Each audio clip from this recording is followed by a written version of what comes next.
um dos traços até na história cristã aí, é o quanto Abraão ambicionava a Terra Prometida. E quanto tempo ele levou para chegar até ali? Essa depuração toda dessa ambição, né? A uma que ele se achou, ele se apoderou do direito de chegar a um lugar, né? De estar ali na Terra Prometida, na terra que é de direito a eles. Porque ele recebeu essa mensagem de Deus, né? Então ele se apropriou desse direito. E vendo a história, o tanto de tempo que ele percorreu, o tanto de frustração que ele teve, assim, aí dá para entender mais ou menos essa busca que a gente tem na vida,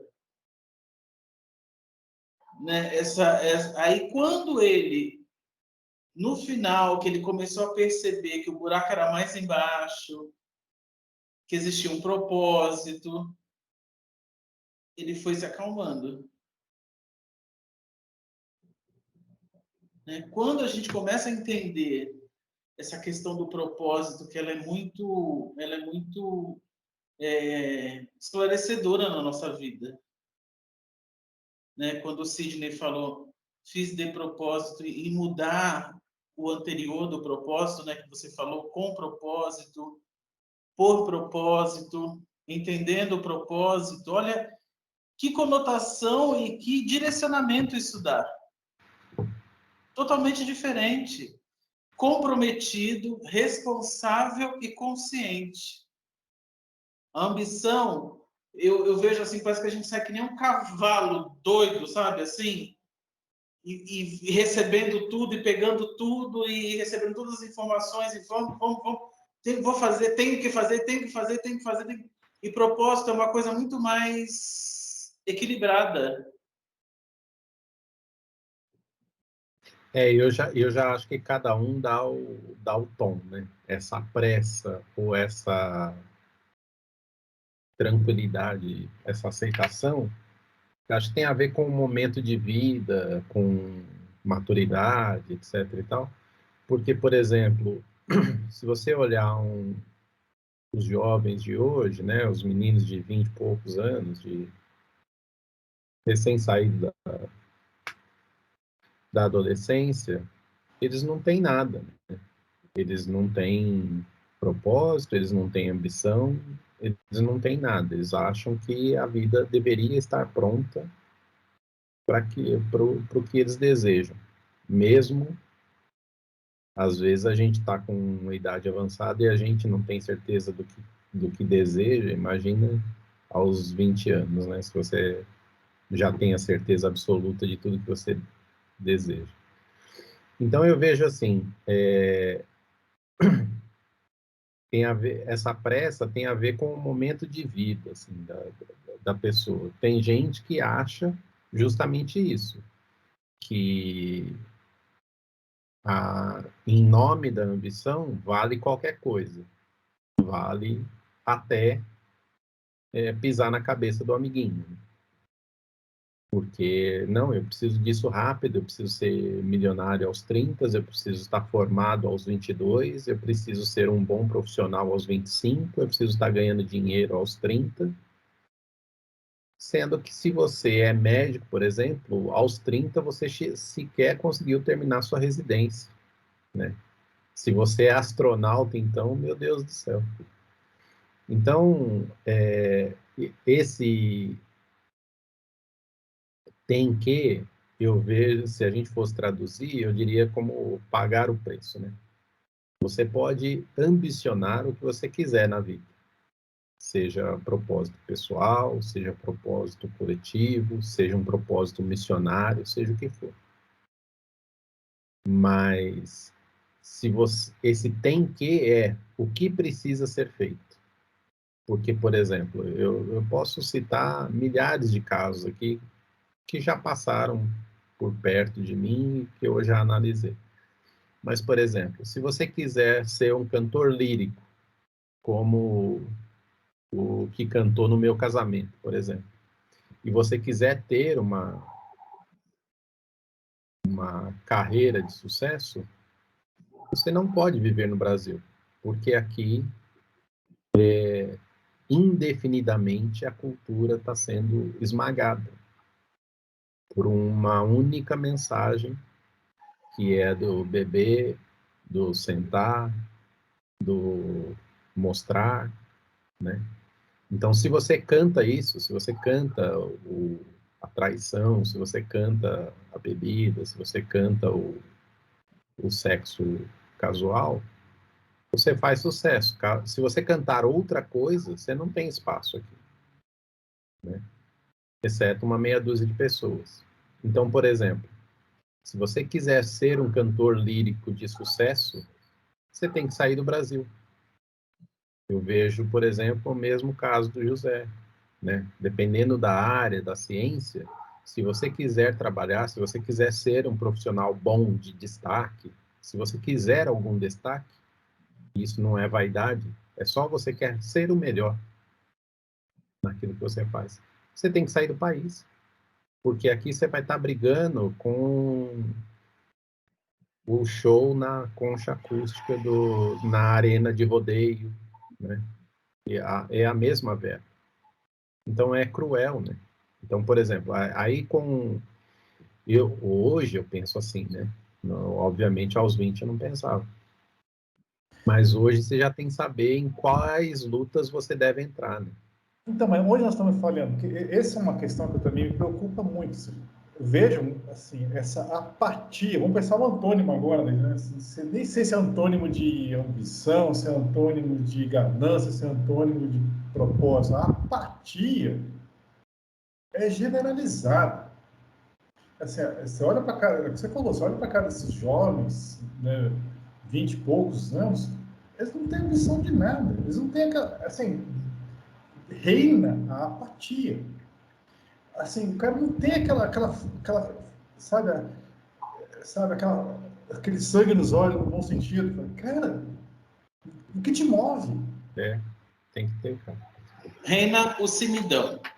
Se você me der o cimidão.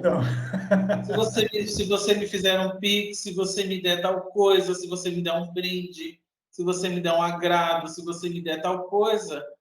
Só que aí a gente vê o quê? Né? Ampliando nosso olhar espiritualmente. Que são espíritos que estão vindo para a Terra ter a sua última levada. Porque um tem que é um estado de definição.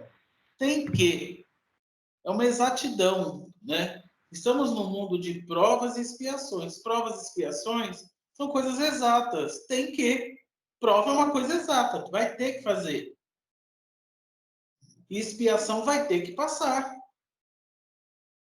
São coisas exatas. Se a gente começa a olhar por essa esfera, a gente começa a entender muita coisa. Né? O que tem que passar, tem que fazer, vai ter que fazer. Nós não somos credores, nós somos devedores. E a consciência desses espíritos de agora é que eles estão emanados e calçados pelos direitos. Volto a falar dos direitos. Né? Não existe direito no Evangelho segundo o Espírito. Você tem direito a. Jesus não falou, se te baterem na face direita, você tem o direito de dar a esquerda, dar a outra face. Você tem o dever de dar a outra face. Seu dever é amar os vossos inimigos. Não é seu direito, é seu dever. Tem que. Só assim nós vamos evoluir. Só assim nós vamos progredir. Não tem jeitinho. Não tem jeitinho calçado pela ganância, calçado pelo orgulho, calçado pela vaidade. O caminho é através do trabalho, através do tem que fazer. Tem que trabalhar. Tem que trabalhar. Tem que construir, né? Não tem nada pronto. Tem que. quando a gente começar a fazer as coisas, né? Naturalmente, olha, eu vejo o meu sinal, eu acho que o meu sinal, assim, olha, eu vou para o mundo de provas e expiações, é quando eu não pensar mais que eu tenho que fazer tal coisa. Eu já ter feito. O meu sinal pessoal, tá? Olha, agora eu estou começando a clarear a minha mente para o mundo de regeneração. Eu estou fazendo as coisas que eu não preciso ouvir e ver que eu tenho que fazer. Eu vou e faço. Antes de sinais, prodígios, espírito batendo na porta, caindo, mesa girante, mentor falando, coach falando, pastor falando, ninguém falando. Né? Porque a gente ainda espera sinais, a gente ainda espera, a gente ainda condiciona as nossas ações a alguma coisa. Então tem que acontecer alguma coisa para eu fazer. Eu vou dar um testemunho. O Sidney falou aí, alguns alunos. Eu preparo assim um passo, horas e horas às vezes, pensando em listas de exercício, e monto, disponibilizo, deixo online, deixo lá, pode abaixar. Qual a pergunta que eu mais ouço? Professor, vale nota? Não é questão de nota ou não. Eu fazia listas e listas na época de aluno, não estava pensando na nota, estava pensando em aprender. Nem está preocupado com a nota. Se vai valer nota, se não vai valer nota, se vai deixar de valer. Não, cara. Daí você chega para o cara e fala, cara, quando você faz uma ficha cadastral, o que você escreve na profissão? É estudante? Cara, você tem que fazer isso por profissão. Você tem que fazer isso assim. A sua profissão é estudar. Então, Do dever. Eu falo isso agora. Compra com o seu dever. O meu é de te dar as ferramentas para você ir lá e exercitar. Não é meu dever te dar nota. Tem que dar nota. Não tem que dar nota. Sabe? Foi o que o André Luiz ouviu quando ele bateu no peito dizendo que ele era médico. Né? Médico? Você não pagou seus estudos, você não trabalhava e fazia faculdade. Você vem falar para mim que você é médico, seu compromisso era para ser o médico. Não era para ser esse médico medíocre que você foi, não. Condicionado a pagou, receitou. Tanto é que a pessoa que ele mais fugia, né? Foi a que ele encontrou lá que quebrou as pernas dele. Que é aquela senhora lá que rezava por ele, né? Que ele mais fugia. Então, mas esse é o ponto. Que a gente percebe isso nitidamente nos jovens, assim, eu acho que isso é cristalino e, ao mesmo tempo, preocupante. A pergunta, que eu acho que é a mais difícil, que a gente pode esticar, desenvolver um pouco mais agora, e aí, como reverter, ou trazendo a coisa para os nossos ombros aqui, qual é a nossa responsabilidade nisso, na reversão, do que eu quero dizer, em que nós estamos pecando e o que nos falta fazer, e como fazer. A Carla falou, tá bom, Carla, você balançou tal, mas você me explica. Porque assim... Eu tô lembrando de um episódio que aconteceu hoje. A Cecília estava brincando com o celular na mão, jogando, e começou a chover. E aí bateu os trovões lá, e ela falou assim, mamãe, como que acontece os trovões? Eu ainda não aprendi isso na escola. Eu falei para ela assim, eu posso te responder, só que você está com o celular na mão, você está jogando. Então você vai no Google ou no YouTube e pesquisa como que acontece os trovões. Você vai ter uma resposta mais exata. Então, os jovens hoje, eles têm muita facilidade. Foi igual o Gerson falou do André Luiz. O André Luiz, ele teve muita facilidade para ser médico. Ele não foi aquele médico que teve que ralar, que teve que, sabe, teve que dar o sangue para ser. Ele teve facilidade. Isso que eles falaram, deve ser o médico. O que a gente percebe hoje, eles têm muita facilidade. Igual você falou, Zé, você fica horas lá preparando. Mas você não pode fazer com que eles fiquem lá vendo e estudando. Eles têm que sentir a vontade, né? Então, mas não tem que dar tudo na mão deles, tem que ficar isso também. Porque a gente, para fazer uma Falei para a Malu, filha, na minha época, que estava com a sua idade, a gente não tinha essas facilidades que vocês têm hoje. O pessoal talvez a gente andava pra caramba. Lembra, gente, que a gente andava de trem, andava de ônibus, ia a pé até o nosso Porque lar. nós tínhamos um propósito. Nós tínhamos um Mas a gente ia propósito. com vontade, com alegria, ia cantando, ia Claro. cantando, porque a gente queria, tá? Né? Então, hoje não, você leva na cidade, você busca, hoje tem Uber, hoje tem celular na mão, se acontece alguma coisa, você fica sabendo rapidamente, mas eles não têm vontade. Sim. E muito triste essa coisa da apatia que você falou. Mas até que ponto a gente estimula essa facilidade? Igual o Jairson mesmo colocou aí. A gente cria uma sociedade psicótica, é cheia de direito. Meu filho tem que ter o melhor celular. Meu filho tem que ter não sei o quê. Conversa com ele sobre evangelização infantil, Jairson. De criar conteúdos, de fazer uma coisa para eles nessa pandemia. Primeira coisa que falaram, mas é a dificuldade do celular. Não, toda criança lá de solidariedade tem o melhor celular. O celular da Cecília é melhor que o meu, porque ela ganhou o tio dela. Eles têm, vai falar que não tem? Os próprios pais, às vezes, criam dificuldades, porque, não, esse horário, né, sábado, tem festinha de amiguinho, tem isso, tem aquilo, tem não sei o quê. Eu acho isso um absurdo. A gente, muitas vezes, estimula isso. Tá? A gente quer isso para os nossos filhos. Igual no Natal, por exemplo, eles falaram se você comprou... perguntaram para a Cecília, o que você quer de Natal? Ela falou, nada. Natal não é para ganhar presente? As duas falam. O pessoal fala assim, nossa, mas suas filhas não querem nada. Elas não foram criadas para ter que ganhar presente no Natal. Se alguém vai dar, é legal. Eu falo para elas agradecer, tudo bem. Mas a gente foi comprar sacolinhas de Natal, elas foram juntos. Elas vão comigo, elas escolheram o brinquedo, porque alguns é da idade. Eu já nem lembro mais se pode dar nessa idade, porque a nossa época é diferente, né? Então, pergunto, né, na idade sua, o que você gostaria? Tipo assim, será que essa criança vai ficar feliz com isso? Será que vai ficar feliz com aquilo?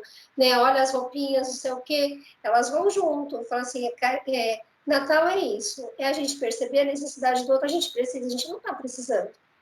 Então, não vamos comprar para a gente, vamos comprar para quem precisa. Né? Agora, o que elas precisam, elas têm.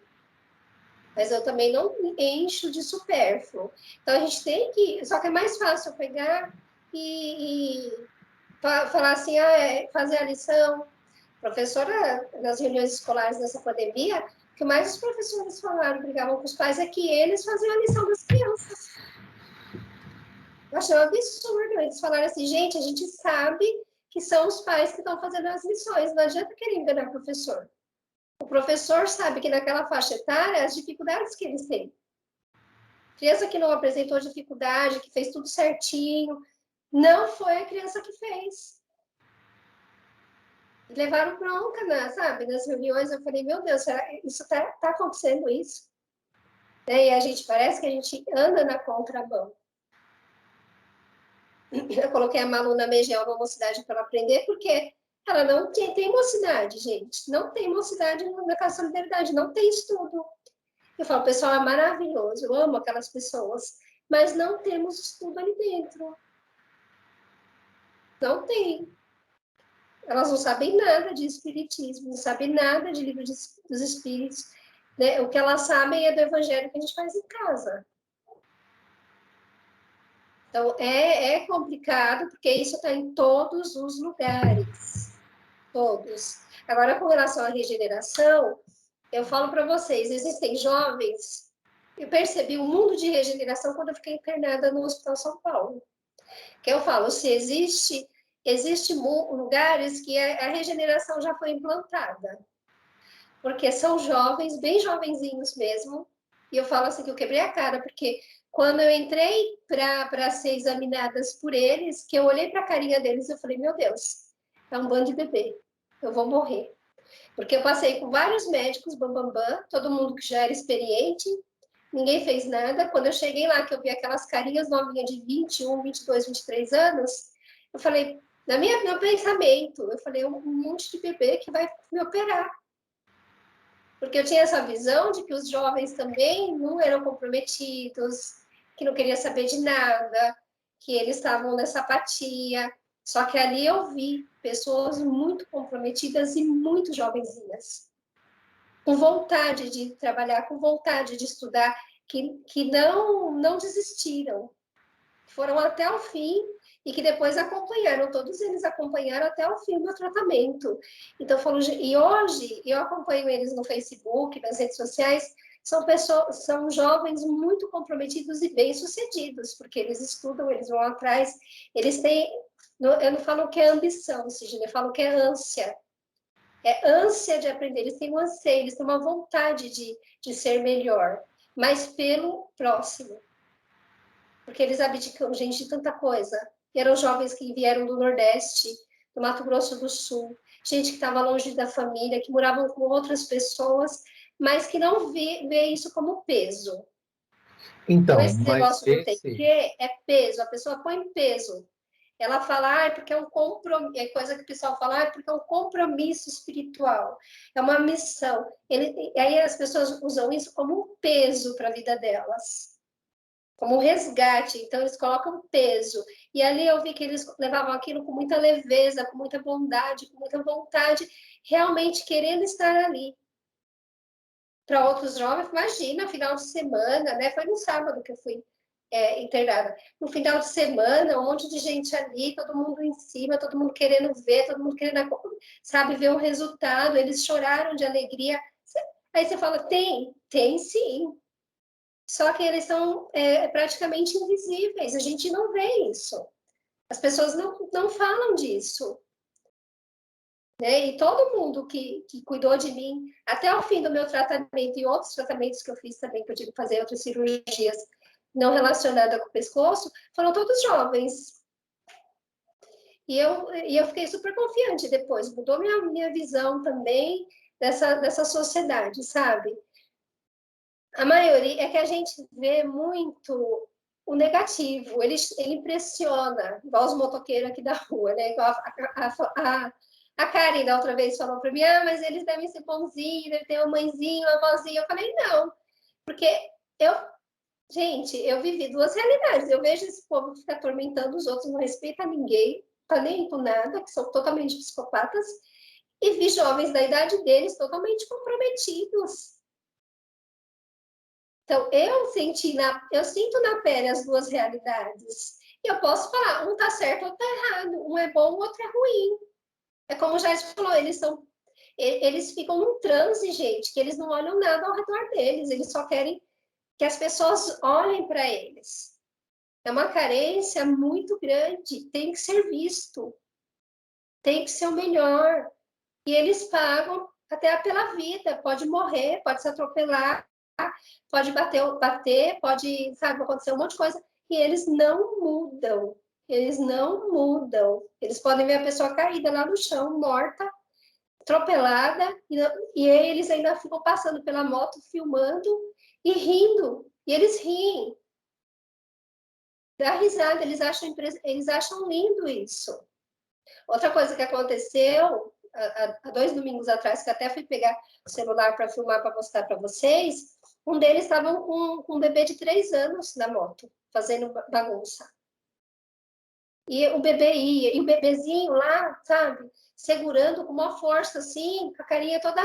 Eu falei, meu Deus, isso não está acontecendo. Eu peguei e fiz uma denúncia para a polícia. Minha mãe falou, Carla, você não devia ter feito isso. Eu falei assim, eu não vou deixar um bebezinho cair e morrer por causa desse bando de psicopata.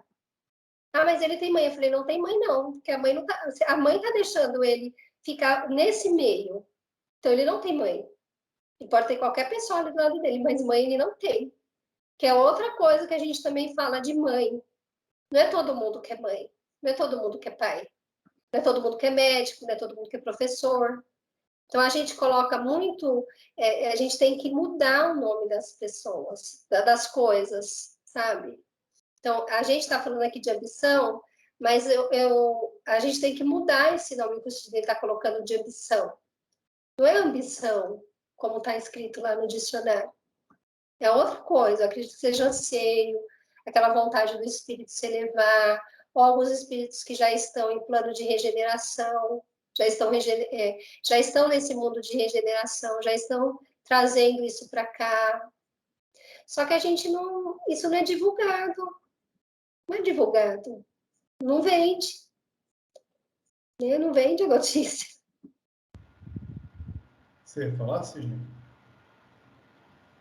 Eu ia comentar sobre o que a Carla está falando, é isso. Esses meninos que estão aí, eu considero exceção, porque entenderam que se você quiser ser um bom médico, se você quiser trabalhar em prol do outro, se você quiser construir sua carreira, necessariamente você tem que sair do Nordeste e ir para um centro de excelência do país, entende?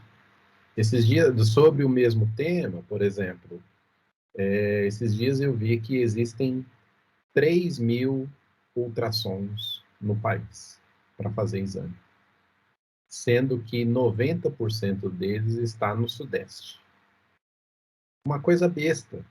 Aí você fala assim, nossa, a tiazinha que está lá no interior de Pernambuco, não precisa ser interior não, mas na grande Pernambuco, por exemplo, sei lá, qualquer capital do Nordeste que você quiser, ou do Norte, ela tem que viajar 500 quilômetros para fazer um exame. E aí depende da prefeitura e mandar um carro para ir buscar, e esse carro precisa ficar o dia inteiro à disposição dela, porque é uma viagem que leva um dia para ir lá fazer um exame. Você entende? Um ultrassom custa a partir de 3 milhões de reais. Então é um negócio caro, muito caro, caro mesmo. Nossa, como é caro. E só que aqui na Zona Leste, por exemplo, eu tenho um cliente que é um laboratório, a primeira coisa que ele fez foi comprar o tal do ultrassom e instalar no prédio. Então ele construiu o prédio em função do ultrassom, que é um equipamento caríssimo, né? Então, você percebe como a gente a gente vive num país tão tosco que a gente, por estar aqui na região sudeste, só porque a gente nasceu aqui, a gente não escolheu, a gente é privilegiado em relação aos nossos irmãos do Nordeste. Então, você imagine a força que esse menino não tem que ter para morar longe de casa, para atravessar o país, mais de 3.000 quilômetros, para estudar algo que ele acredita ser a sua vocação. E provavelmente é. E eu tenho casos de 2, 3 amigos também, que a pessoa virou um filé de grilo, porque o cara dava plantão e residência, e trabalhava, e não sei o quê, porque para conseguir estudar, para conseguir se formar, porque se não fizer esse esforço sobre-humano, ele não vai conseguir ser médico, ou não iria conseguir ser médico, entende? Então, assim, nesse caso, é uma ambição. Fala assim, cara, eu nasci e eu quero ser médico. Eu entendo, assim, né? É uma ambição pessoal. Também eu acho que a ambição, do jeito que a gente comenta no dia a dia, ela tem a ver com a régua do outro, né? E para mim a ambição, ela tem muito a ver com a sua própria régua. Então, assim, você pode ser pobre, nordestino, preto, gordo, gay, o que você quiser. O que você quer fazer da vida? Ah, eu quero ser jornalista da Globo, eu quero ser cientista, eu quero ser bailarino do Bolshoi. Ok, cara. Só que você vai ter que pagar o preço, porque, infelizmente, a gente tem que pagar o preço antes, né? Você tem que criar o caldo, você tem que criar o caixa para você ter condições mínimas só para chegar. É o que eu falo do defeito da meritocracia. Você tem que pagar um preço absurdo anterior para chegar às 8 no mesmo local que o menino que mora na Paulista e foi estudar fora do país. Então, que mérito há nisso se você só premia E o menino que chegou na Paulista às 8 da manhã, saindo lá dos Cafundó da Zona Leste, ele já camelou 2 horas para estar lá. Então as condições não são iguais.